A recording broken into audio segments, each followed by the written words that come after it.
นะพี่น้องโอ้เนาะมาเท่านี้บ่อึดแนวกินเด้เนาะพี่น้องเฮ็ดใส่เพนเฮ็ดใส่เพศเนาะนี่เนาะพี่น้องสาวานเพิ่นกำลังทำการอันนี้งัวเนาะทำแลกงัวโอ้นี่เนาะพี่น้องเพิ่นมาเฮ็ดคือไทยเขาเฮ็ดข้าวบ่ครับเฮ็ดแนวอะไรหัวเฮ็ดข้าโค้งเลยโอ้จำเลยคนไทยบ่ว้าวบาดีแล้วเขาก็เฮ็ดคือเพิ่นอีกโอ้เอ้ยสุดยอดอันนี้สุดยอดเห็นบ่นี่เอ้ยเท่ข้าโค้งใส่อะไรยิงใส่หรอบ่ยังนี่เอาเบิ้งซอยจุเบิ้งแล้วว่าจักบาท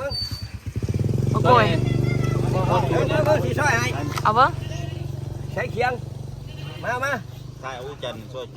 ยนี่แหละคือผัวนางเพิ่นมาโอ้อันนี้อีหยังมันนี่ห่วยอันนั้นได้มักข้าวห่าวพวกนุ่มโอ้ชิมเลยเด้อทำไปเลยกินตัวนี้ได้พวกนุ่มคักปันยัง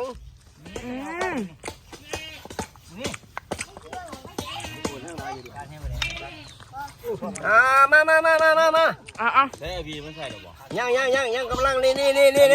โอ้แซ่บมากแซ่บมากว้าสุดยอดพี่น้องเอาเบิ้งมาก่อน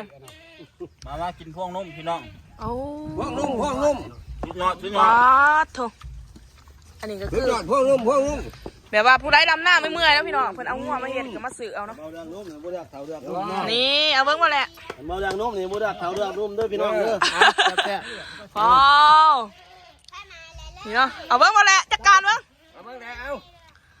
เนี่ยพี่น้องเด้อเสียบๆด้วยเด้อเสียบของไห้มันเสียบของไห้อีพี่น้องพี่น้องเด้อโอ้ยครับอ้าว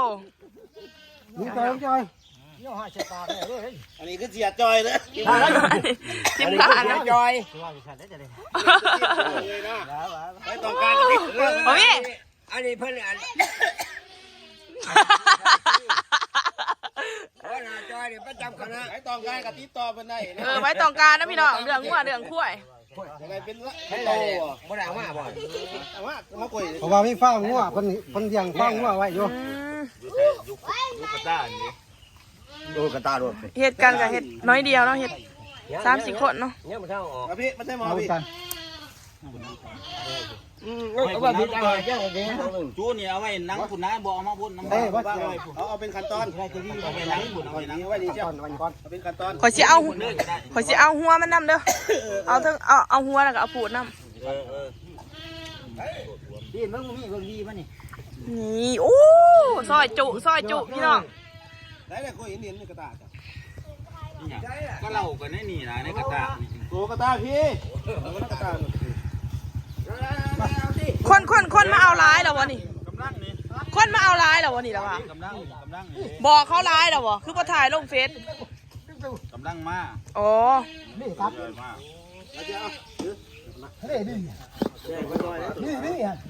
นี่ต้องมีอันนี้น้ำได้พี่น้องขาดว่าไรได้นี่ของแกะแก้มพี่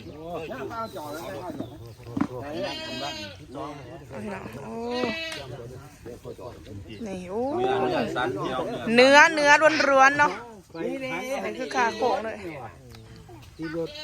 เก่าเวียในนวดเด้อแล้วบ่ได้ใช้กินขาโขงเลยนะพี่น้องนี่ของแก้มเฮ้ยของแก้มเด้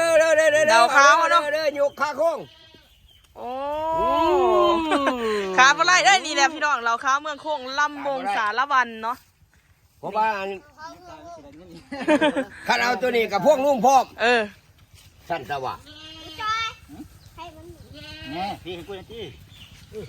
เขาเนี่ยเล็กหน่อยพูดต้นอันนี้แล้วเรามากินนี้อะไรมันเนี่ยดูไฟน่ะโอ้ดูเอาร้านเขาไปใส่ไหนนี่น่ะบ่หันเปล่าจอกอ๋อทบอม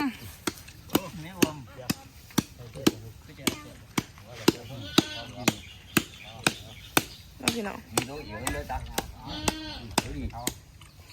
ผมมีนิดเดียวนี่ถ้ามันหน่อยตายมุ้งจะบ่ได้ไรหมด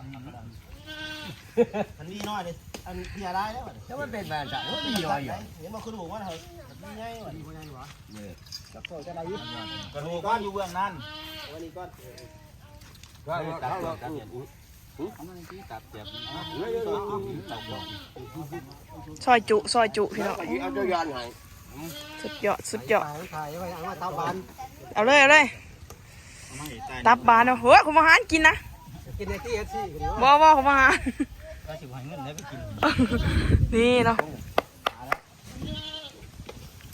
โอ้ตับบานอ่ะ ตาบาน โอ้เอาบ่มากล้วยตับบาน ใช่แต่มาจันถือ เราพี่น้องกินตับบาน มากินตับบาน กำลังมา โอ้ตับสดๆจากโครงเลยเนาะ ตับสดพี่น้องตับสด เอาบ่ กินใหม่ๆเลย อืมมานบ่อ่า หวาน ตามยอนตามยังพอจะที่ยอนนี่ ก็ย้อนกระปากเอาละดิ นี่ที่ยอนยังอยู่ที่เคยว่าเราเคยกินอะไรว่าพวกยา แบ่ง ตาม ผู ยอน พี่น้อง คอยมั อั น นนี้ก็จะเป็นบรรยากาศเนาะ เดี๋ยวมีมัน อันนี้ก็จะเป็นเหล้าเขานะพี่น้องเป็นแบบนี้เป็นเหล้าเขาเลยคนบ้านเฮานี่ดังไปไทยร้ายบอกว่ากล้วย ไปร้ายเลยพี่น้อง ไปหาเงินไทยไหน เพราะว่าประเทศไทยแบบอันนี้เนาะ เนาะ กลับมาพี่จอยมาหายเอสซีตาย เอาเลยกินนี่แหละพี่น้องความสุขเห็ดไห้เห็ดหน้ามาเมื่อยๆกับมีได้กินของกินแบบนี้ก็แซ่บเนาะนี่ ช่วยจูจะแซ่บเลยพี่น้องเลย ว่าจีส่งไปอีตีเบิ่งก่อน โอ้พ่อกูจะเห็ดขา เอาเห็นขาก่อนได้เจอมา ไป พี่น้องเลย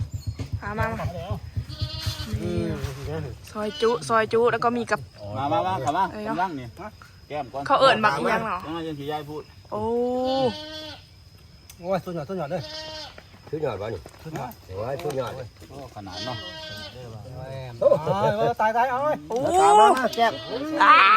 วเสืออันตับหวานเนาะผมมีหอดพักเนาะ แก้ก่อนแก้ได้ไหม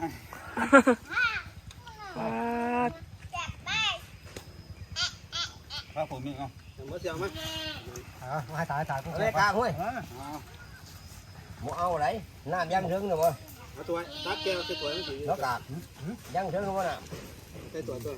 แบ่งกัน แก้ใส่ นี่เนาะพี่น้องน้องตายมาเอาผูดง้อน้ำเพิ่นเนาะ มันขับกัน